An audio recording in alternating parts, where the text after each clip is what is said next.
Welcome back to the Moll Anderson Show. Well, Mother's Day is tomorrow, and I thought it would be really fun to celebrate the special day the best way I know, with fabulous jewelry. Who doesn't love jewelry? And who better to talk jewelry with than one of the hottest designers around, Jaqueline Nerguizian. Her jewelry designs have been hailed as the best in the industry and in Hollywood, and I'm telling you, there's not a red carpet that I don't see that they're screaming her name and wanting to wear her jewels. Jaqueline, are you with me? I am. Thank you for having me, Moll. It's so great to have you. So, I mean, are you dripping in diamonds right now? That's always the way I picture you, walking down the street. I mean, I happened to run into you when I was with the kids in Los Angeles, right? Yeah, last week. And I'm just sitting there eating my pasta at Il Pastel in Beverly Hills at our favorite little Italian place. Our favorite restaurant as well. It is really good. So if anybody's ever in Beverly Hills, it's a great little family Italian restaurant. It's so cool. So I look up and there she is, the beautiful Jaqueline, and she's like, dripping in diamonds as she should be. Well, I mean, if you have it, might as well wear it. Hey, girl, if I had that kind of jewelry just laying around waiting for someone to come buy it, it'd be all over me. I'd be like, it'd be on my dog. I've actually made a piece for someone's cat once. So did you really? I did. What did it look like? I mean, was it like a collar full of diamonds? He had a Persian cat. He lived in Newport Beach. He had a Persian cat. Of course he did. And he wanted a diamond choker. So Okay. to us, it looks like a tennis bracelet, but this lovely Persian cat that could actually go after a ball, like fetch a ball, got a beautiful diamond necklace. Wow, that's one lucky cat. You're telling me. Well, now, is that like the craziest thing you've ever made? What's the craziest thing you've been asked to make? Because I know you do so much custom work. Recently, I've done the diamond shoes. I've done 35 carats on a beautiful... Oh, wait, no, back up.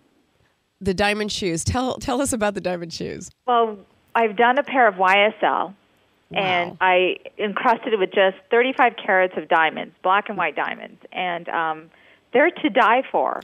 You think? Talk about walking a mile in those shoes. Yeah, I had my girlfriend, Christy Michaels, wear it for the photo shoot, and she was like, I'm so afraid to walk. I'm like, it's beautiful. Just wear it. Enjoy it. To me, they're beautiful. People put diamonds on bras. We've done that with recently with bras. And then right now I'm working with Michael Costello, and we just finished designing a diamond dress. Oh, my God. Now, tell me, where do you put the diamonds? I mean, sewn into the dress as jewelry? What I'm doing with the dress is, it would be a waste to just keep it on the dress. So I'm actually making necklaces and earrings and being able to unclip them and wear them on your body as well. So after you're done with the dress, you still have the pieces to be used, so you could wear. Cost per wear. Yeah, and recycling already. Well, if you're just joining me, we are visiting with Jaqueline Nerguizian, who is one of the hottest jewelry designers around. And today we're actually going to be talking about Mother's Day, but I had to just talk about all these fun things that you're making because it's just so cool. Thank you. It's just totally cool. But let's get to some ideas for Mother's Day. Do you get phone calls at the last minute with crazy fathers trying to they forgot? Basically help. Yes. And, it's really great. The good friends that I have, they usually give me the heads up. This is what I want. And so when I do get calls, I'm like, perfect, I got it under control, don't worry about it. And then the husbands call me back and they're like, unbelievable, she loved it. I had to do nothing. All I do is pick up the phone and there it is. And it's great because it is, women do give me the insight of what they want. And it makes it easier for everyone, for the guy as well as me. It's kind of like registering for a gift. Why not? No, I love that. Well, what got you inspired? Because, I'm going to keep going off the track here because your story is so interesting. I mean, your family was in the business for 40 years. Mm-hmm. And when did you first get inspired? I could remember as early as 9 years old designing jewelry. I would have my cousins, and, I'm Armenian, so we would have huge family gatherings at all times. They would be coloring books and crayons and for the kids to do, but I would be designing jewelry. And the first piece that I've ever made was when I was 12 years old, and I still have it. It's a little diamond J ring that I would wear on my pointer finger. And since then, I just knew. I honestly feel like I was born a creative and artistic person. It's just, and then this being in the jewelry business, it has helped me express my creativity. Well, of course. My goodness. I mean, I always tell people it's so important to watch for your children's passions because it shows so young. I agree. And I know you are the mother of, what, 5? 5 kids, 5 wonderful, beautiful kids. Well, I would be remiss if I didn't ask you this question. How do you stay looking so amazingly hot and so thin? Because as a Mother's Day gift to me, please tell me. It's interesting. I have children that are 2 all the way up to 19. So as much as time I get to be with them, we're outside. We live in beautiful Scottsdale where the weather is always warm. That helps. So we're outside, biking, hiking, on ATVs. We're more of an outdoor family, and I get to enjoy that time with my children. And, of course, working out, like this morning, my husband and I went hiking up Pinnacle Peak, and we try to do what we can. I mean, if you have a, healthy heart, I got to be strong for my kids, for my girls. Absolutely. Well, I'm talking to Jaqueline Nerguizian, and I'm telling you right now, her jewelry is amazing. How do the fathers and husbands out there find you? Well, a lot of it is word of mouth, which is great. We've done a lot of advertising as well in the local area. Mm-hmm. But I've been on the Steve Harvey show. I've been now, what are you doing on Steve's show? Tell us about that. We're talking about fashion. We've done, in February, we did a giveaway where we gave everyone in the audience a beautiful black and white diamond pendant. Wow. We talked about fashion. We've talked about jewelry. We're just having so much fun. Oh, well, I can imagine that. That's fabulous. Great. Well, but you've got a website. And I have a website, which is great because what's interesting about my website is, this is what I guess I would want everyone to know is that, you can go anywhere and purchase diamonds, but people don't know that, diamonds are all not created equally. Mm-hmm. And for me, I would think the first and foremost thing is color. The first thing that you notice in a diamond is, of course, besides the size, is the color. If the color is off, then you're like, oh, that's not a great diamond, right? But no one really sees the quality in the diamond. What is it? Color, cut, clarity? Yeah. Yeah, but I mean, you don't really need to follow all those 4 C's. I mean, there's some you could pick a couple of them and make your diamond look amazing. Well, now isn't it? Let's just talk real here. I mean, not everybody can afford a perfect stone like you're saying, and maybe it's not necessary. But so for some of my listeners who are on a budget, what is the first thing that they should be looking for?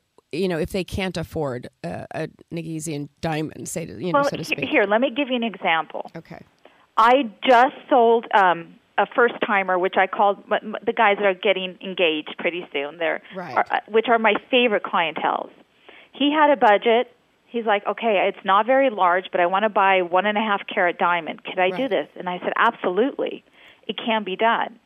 And here's the thing. You really want to go for color. Because, like I said, that's the first thing that comes up. When girls are showing their hands to their girlfriends, that's the first thing that they see. And if it's an off-color stone, people are like, that's, they start whispering, that's a little off, that's yellow, And he didn't spring for the good stone. Right. But you know what, here's the thing. Nobody sees the clarity in that diamond. No one's walking around with a loop unless you're a diamond dealer or a jeweler like I. You don't walk around or are trained to see the inclusions in a diamond. So, no, I agree. So you can get an SI1, SI2 clarity diamond and get like a GH color and look amazing. Well, and don't you think, it's like some of these young kids will be like, oh, I want the most perfect stone I have because it's such a good investment. And I'm thinking, okay, what is the line that really an investment holds? I mean, doesn't it have to be, a lot larger, so to speak, to get into an investment space? Well, every time you hit a 1 carat, the price jumps. Exactly. So the price goes up and up and up tremendously. After a 5, 6 carat, dealers make their own prices on it. Mm-hmm. And of course, people should know where they're buying their jewelry from, because you can go to a storefront. Right. But guess what? You go to a storefront, and it also depends on, where the storefront is. Demographics pays a huge amount on the markup of the diamond. Right. People don't know that a standard or the minimum markup of a diamond is 100%, or jewelry is 100%. Wow. In a store. You know, they have overhead, they have rent, they have all these other employees, insurance. They have all these other things, and because you're retail, you pay more for insurance. Wow. So they could actually save money coming to you because you probably can give them more for, bang for their buck, so to speak. Right. And so, let's go back to the story of this first timer who had this budget and he wanted a 1.5 carat diamond. Right. I sold him a 1.12 carat cushion diamond. Ooh, and pretty. And he could have gotten the 150. Right. But what I was telling him was that the 150 was the same size, table size, as the 112. Ah. So the top of the diamond, that's what you're... The table of the diamond was the same size as the 1.5 carat. Yeah. So here's the thing. Nobody looks at how deep your diamond is. That's so true. Yeah, and people pay a lot of money because sometimes you'll say, well, I'm wearing a 2 carat and it really looks like a 1. Yeah. So if you're just listening, I'm talking to the hottest jewelry designer. And when I say hottest, not only does she look hot, but she is the hottest because she's got all these wonderful stars wearing her jewelry. But we're talking about diamond sizes and the table size, which I find so interesting, Jaqueline. And I think that's going to be very helpful to people. Oh, yeah. It's very important because everybody has a budget. I don't care if it's $5,000 or it's a couple $100,000. Mm-hmm. Everybody has a budget, and every woman wants to have the biggest diamond. Sure. We want the bling. It's just part. It's in our DNA. We want the diamond. Right. And sometimes maybe if they can't afford like you said, the big stone, to go for what they can afford, but maybe create a really cool ring around it because you are so good at that. Thank you. You could do so many wonderful things, and it doesn't. Oh, I know. And I deal with everybody on every set of budgets. And you can make a halo. You could put 1 row of diamonds around it. You could put 3 rows of diamonds around it, and it can look big. Well, Jaqueline, I want them to be able to find you. So, what is your website? It's jnjewels.com. jnjewels.com. And I wish I had more time. I could just talk diamonds with you 24 hours a day. We'll have to carry this conversation on later. Sounds good, honey. Well, thanks, Jaqueline. Thank you.